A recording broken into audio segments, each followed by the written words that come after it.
First of all, do you understand what perjury is? Yes, I understand perjury is a lie. I know what perjury means. Imagine not showing up for a date and you get sued for $10,000. Let's talk about it.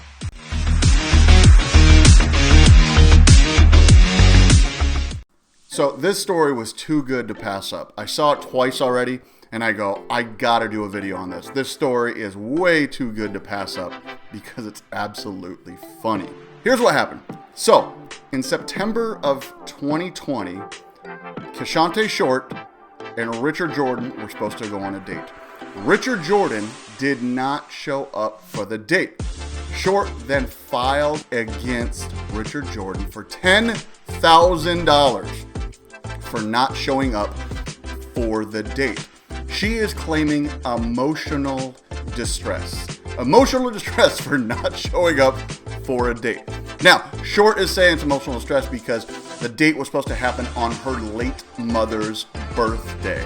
That's why she's filing emotional distress. But think about this. If you don't show up for a date and you get sued for $10,000. Now, in this video, you'll see that the judge and Short are actually going back and forth. And the judge is a little baffled about why she's suing, number one. But number two, Short starts using inaccurate terminology when it comes to perjury. And the judge says, I don't think you know what perjury means. And then they start getting into an argument about her over-talking him.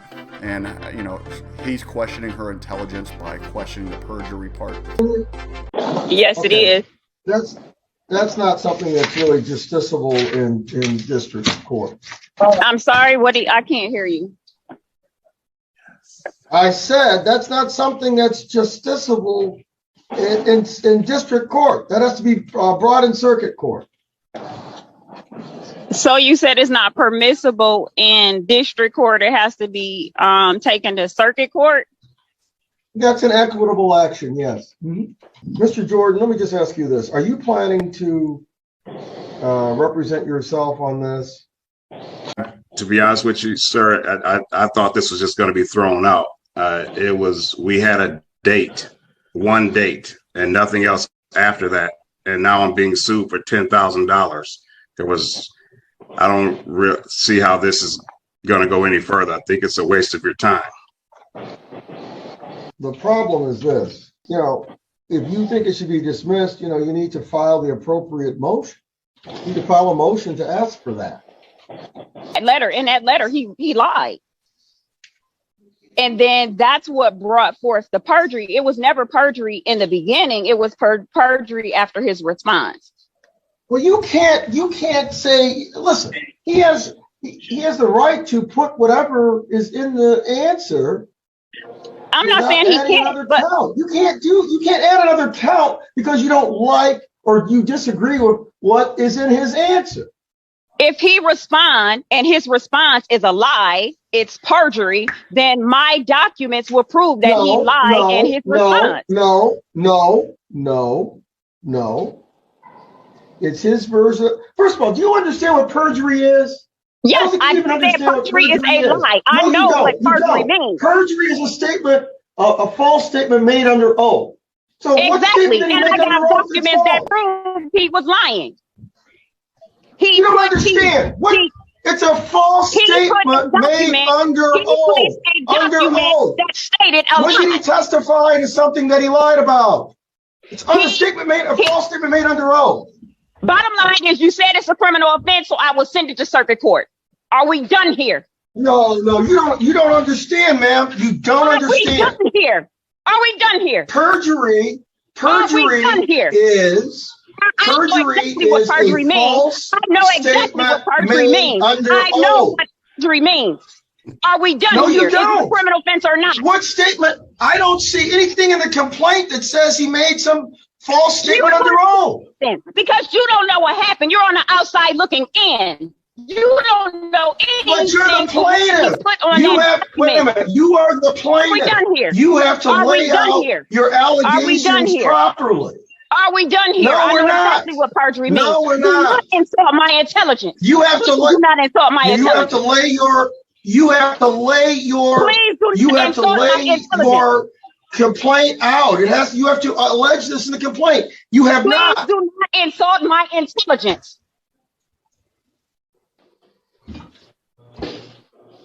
It's not about that.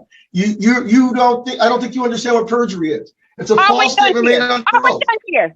Are we done here? Please said do no. not insult my intelligence. I said no. Do not do that. Do not do that. Do not insult my intelligence as if I do not understand what the word perjury means. Do not.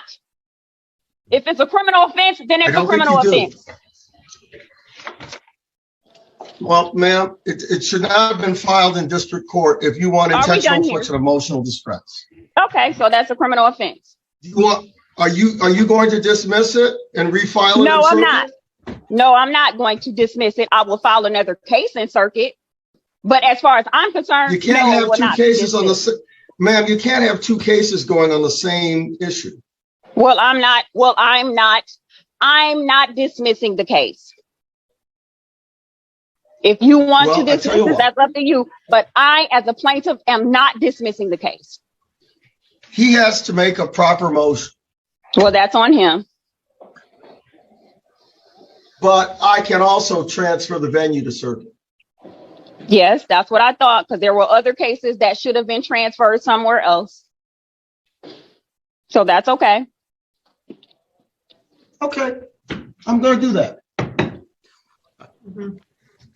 Give me the form. Yep. Get into it. Ma'am, what about his costs associated with appearing because you filed it in the wrong court? I need to see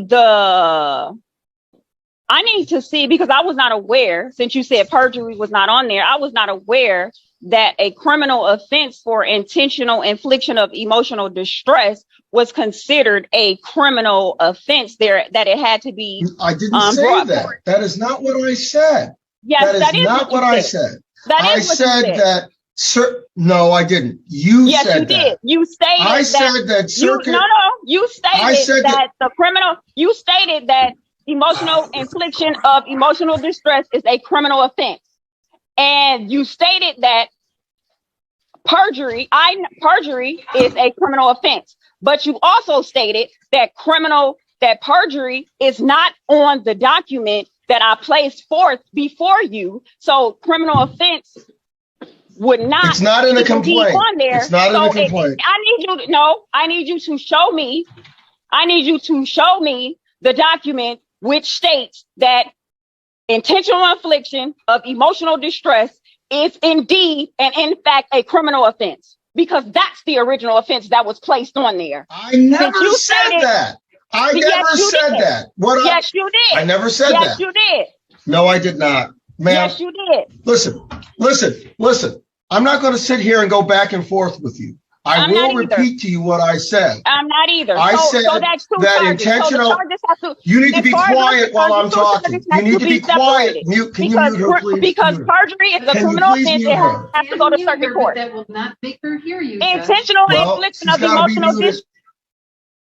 What I said was intentional infliction of emotional distress is something that circuit court has jurisdiction over. I never characterized that as a criminal matter. It is definitely a civil claim, but it is something that can't be done in district court. Now, that's what I said to you. You are on the mistaken belief that circuit court does not hear civil matters, because you said, well, I thought circuit court only did criminal. You are the one who are mistaken about the jurisdiction of circuit court, because that's what you stated on the record. Unmuted.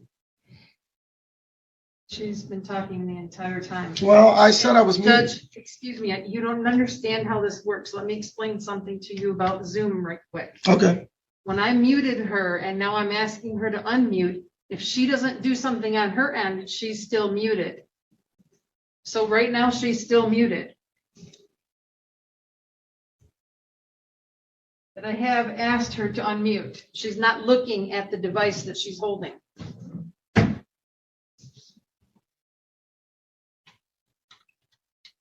I am ordering that this go to Seventh Circuit Court. Venue is to be changed because intentional infliction of emotional distress is a circuit court matter outside the jurisdiction of district court. Plaintiff shall pay the filing fees in the receiving court. And I don't know if you asked for a jury trial or not. You did not, it looks like. So there was no jury fee. No further proceedings shall be had after transfer until these costs or expenses are paid. If not paid within 56 days of the date of this order, this case shall be dismissed by the court. Imagine not showing up for a date and you get sued for $10,000. Think of all the dating apps, Tinder, all those that you went out, you were supposed to go on a date, and you decide not to show up for one reason or another, and you get sued for $10,000. $10,000. Now, the judge has moved it to circuit court. Basically, she filed it in district court. Short filed the lawsuit in district court, and because she's claiming it's criminal, it needs to go to the circuit. Richard Jordan is still being sued for $10,000. The judge asked him, "Are you representing yourself?" You saw his face. I didn't know it was going to go out this far. Who would have ever thought they would need a lawyer for a date they didn't show up to? The fascinating part about this is he now has to file paperwork on his own, or get a lawyer. He has to file paperwork on his own to have this thrown out. Now, I'm not a lawyer. I'm not a judge. I'm not any of that. But do I believe this should and will be thrown out? Absolutely.